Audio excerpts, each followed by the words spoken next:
The satire. The satire is found both in poetry and prose. It has no set literary form. A verse satire might be written as an ode, an elegy, a ballad, or anything else. A novel may be written more as a satire than as a story.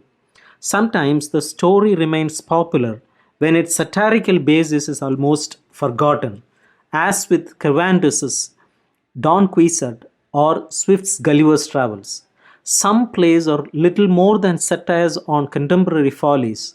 They too often remain fresh when the conditions they mocked at have vanished. The satire is of classical origin. The plays of the Greek Aristophanes are masterpieces in this vein. Its chief exponents in Latin literature were Horace, Perseus, and Juvenal, who were imitated all over Europe during and after the Renaissance.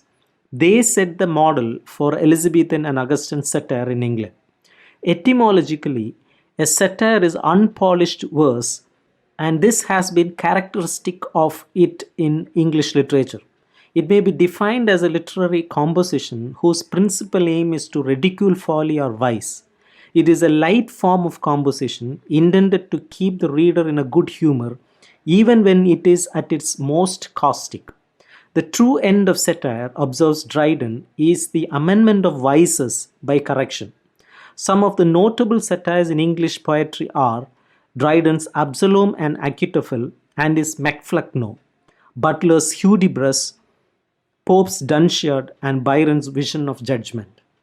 The satire may be inspired by either a personal grievance or a passion for reform. It is an attack on a person or group of persons or on a social evil or folly. It is primarily light literature hovering at times on the confines of burlesque. It is intended to ridicule, not to abuse, though it may often be bitter. It hates the sin and not the sinner and is more playful than hurtful. No satire can be great which is not forceful and outspoken, and some have been crushing. The satire, like an arrow, has to take the shortest route to its target.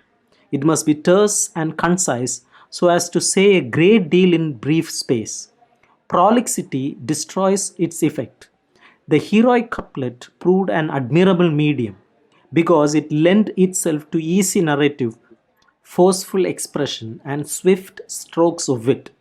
The satirist's trade is censure. He condemns whatever he does not approve, and each age has had its own set of vices to ridicule. The satire, like the drama, holds the mirror up to nature and lashes out at contemporary follies and foibles. Chaucer and Langland attacked corruption in the church and other vices, such as dishonesty on the part of traders and men of law. The Elizabethans had their own subjects of satire: the courtier, the Puritan, the woman, the affected traveler, the dishonest tailor, etc. The satires proper of Dryden and Pope are more personal, directed rather against men than manners.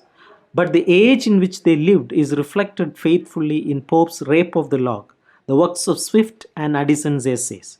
It was an age of privilege, ceremony, and artificiality, and of bitter political rivalry and controversy, and there was plenty of food for satire.